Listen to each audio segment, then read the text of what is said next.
श्री शिव महापुराण रुद्र संहिता का तीसरा अध्याय। सुत जी बोले, हे द्विजवरों, नारद जी के चले जाने पर शिव जी की इच्छा से विष्णु भगवान ने एक ऐसी अद्भुत माया रची कि जिस ओर नारद जी जा रहे थे उसी मार्ग में एक सुंदर नगर बना दिया। उस नगर के राजा का नाम शीलनिधि था। उस राजा की एक कन्या थी, उसका स्वयंवर था। उसमें देशों के बहुत से युवक राजा वहां आए हुए थे और बड़ी चहल पहल हो रही थी। इस नगर की शोभा को देखते ही नारद जी का मन मोहित हो गया।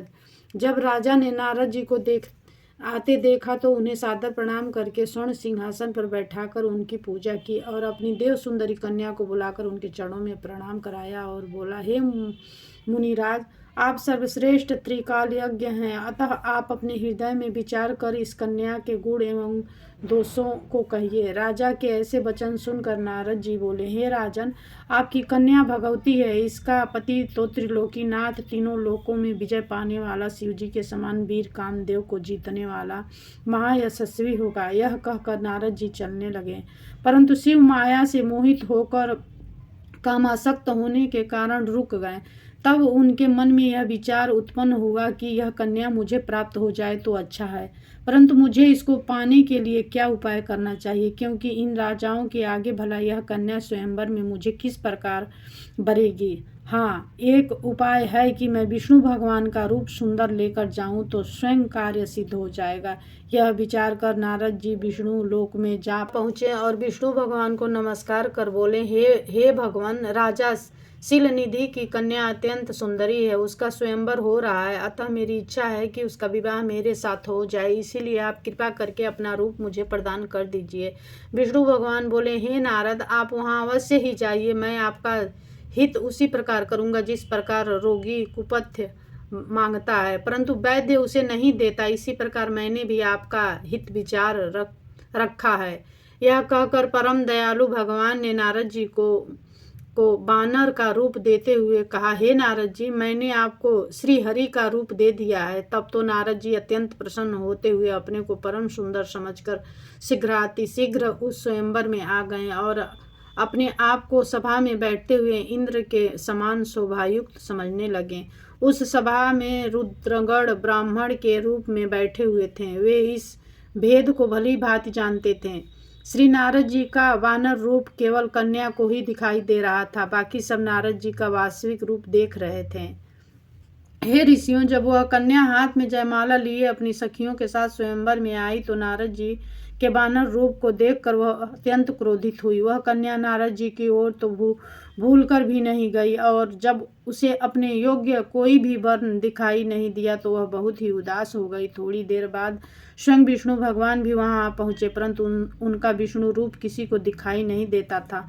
तब तो वह कन्या ने प्रसन्न होकर वह जब जयमाला भगवान के गले में डाल दिया और विष्णु भगवान भी तुरंत उस कन्या को लेकर अपने लोक को चले गए। तब सारे राजा भी नारद जी सहित निराश होकर वहां से उठ गए।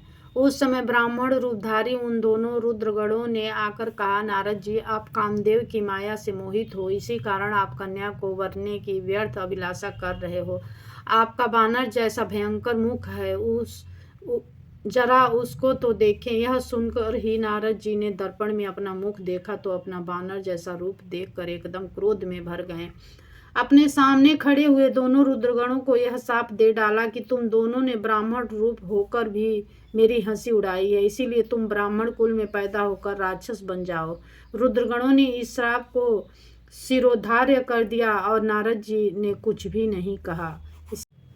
ऋषि बोले, हे सुत जी, रुद्रगणों के चले जाने पर कामासक्त नारद जी कहाँ गए और क्या किया। सुत जी बोले, हे ऋषियों, तत्पश्चात नारद जी क्रोधित होते हुए तालाब पर आए और वहां जल में अपनी परछाई देखी तो उन्हें पूरी बानर जैसी आकृति दिखाई दी। तब तो नारद जी अत्यंत क्रोध में भरकर सीधे विष्णु भगवान से बोले, हे हरि, तुम बड़े दुष्ट हो। अपने कपट से विश्व भर को मोहने वाले तुम दूसरों को सुखी होता नहीं देख सकते, तभी तो तुमने सिंधु मंथन के समय मोहिनी रूप धारण कर दैत्यों से अमृत का कलश छीन लिया था और उन्हें अमृत की जगह वारुणी मदिरा पिलाकर पागल बना दिया था। यदि उस समय शंकर भगवान दया करके विष पान न करते तो तुम्हारा सारा कपट जल प्रकट जाल प्रकट हो जाता। देखिए वेद ब्राह्मण को उच्च कहते हैं। इस बात को आज मैं प्रत्यक्ष करके दिखा दूंगा, जिससे तुम फिर कभी ब्राह्मणों को न सता सकोगे। हे विष्णु, तुमने स्त्री क्लेश से मुझे दुखित और स्वयं ने कपट से राजा का रूप धारण किया था।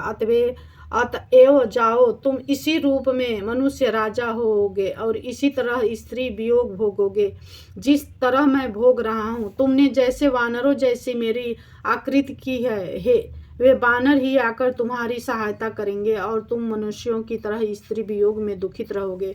इस प्रकार का शाप सुनकर श्री विष्णु भगवान ने शाप अंगीकार कर लिया और विष्णु भगवान के साथ जो राजकुमारी माया दिखाई दे रही थी वह अदृश्य हो गई। तब तो विष्णु और नारद दोनों अपने अपने वास्तविक रूप में आ गए। इसी प्रकार से नारद जी की माया से लुप्त हुआ ज्ञान फिर आकर उपस्थित हो गया। तब तो नारद जी बहुत पछताने लगे और अपने को धिक्कारते हुए भगवान के चरणों में गिरकर कहने लगे, हे भगवान, मुझे क्षमा कर दो। मैंने जो अज्ञानवश होकर आपको श्राप दिया है वह मिथ्या हो जाए, नहीं तो मैं घोर नरक में पड़ूंगा।